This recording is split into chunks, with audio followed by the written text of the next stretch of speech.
Drew, I am still wearing the hat that both of us have.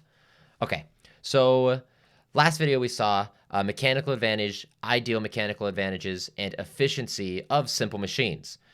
In this video, we're going to take a look at a practice problem here, of these mechanical advantages of simple machines, where we look at can we solve for IMAs, mechanical advantages, MAs, and efficiencies. So in our setup here, we've got a sledgehammer, and it's used to drive a wedge into a log to split it. Some people you see whenever you go camping are trying to use like a big axe or a maul to try to split these logs, and that's not really how you split logs. You use like a axe or like a maul like that to initially get into the log, but then you put a wedge into it, and then you hit that wedge with the hammer because the wedge is a nice simple machine. These are the best ways to do things. So we're driving a wedge into a log to split it. So if, let's just draw a quick little log here, a little log, bloop, bloop, bloop, bloop, and then our wedge. We'll draw it in purple. So we got a wedge here, right? A wedge. Now, when we drive the wedge in, we're driving it in, so this is the distance in here, 20 centimeters. And as a result, this log is going to be split and then separated by 5 centimeters. So that is the output distance here. We know that we need a force of 1.9 times 10 to the 4th newtons to split the log. So that is the amount of force that you need on an output. This is the force needed to split the log. So that's your output force, 1.9 times 10 to the 4th newtons. But we only have to hit the log with an input force, an effort force, of 9.8 times 10 to the 3 newtons. Using this, or with this information, let's solve for the ideal mechanical advantage. So in part A, we know that the ideal mechanical advantage, if everything is perfect in the world, is equal to the distance in over the distance out.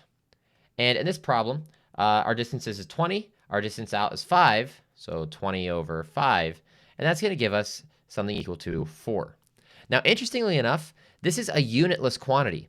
Distance in is in centimeters, distance out is in centimeters. It doesn't matter if they're in centimeters, meters, miles, whatever, as long as they're the same. Once they're in the same unit, the units divide out, they've canceled, and we get a unitless quantity. IMA, MA, and efficiency, they're all unitless, which is really, really cool. But our ideal mechanical advantage here is 4. For part B, we're looking for the mechanical advantage. That is going to be the force we get out of the wedge divided by the force we put into the wedge. And when we do this, that force out was 1.9 times 10 to the 4th. When we divide that by 9.8 times 10 to the 3rd, these are newtons over newtons, so the units have gone away, we're going to get a value here. Now, when you do this on a calculator, you want to be a little careful. It's best to use the E button, that capital E button, not the times 10 to button. The capital E works a little bit better for scientific notation, but you want to be careful when you're entering that into the calculator. The answer you will get here will be 1.9. A little bit of rounding, okay? So that's your 1.9 that you're going to get there for the mechanical advantage. And last but not least, for part C, when we're solving for the efficiency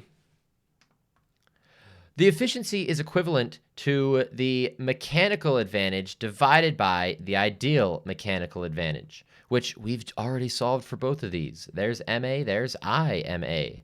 So we could just say 1.9 divided by 4. These are both unitless because efficiency is going to be a unitless quantity. When we map that, that's going to be something a little less than 50%. It's actually going to be 0.48, and if you multiply that by 100 to get it into a percentage, that's going to be 48%. Boink. And there are our answers. So not too bad of a little practice problem here. Once again, even though we might not have to do that, it is easier to do when you draw a picture. If you're not drawing pictures like Grandpappy Potter taught us many, many moons ago, what are you doing? But once we have that picture and we know what our forces in are and our distance in and our F out and D out, then these equations for IMA, MA, and efficiency are pretty straightforward for us to solve. This problem then is finished. Until next time, adios and take it easy.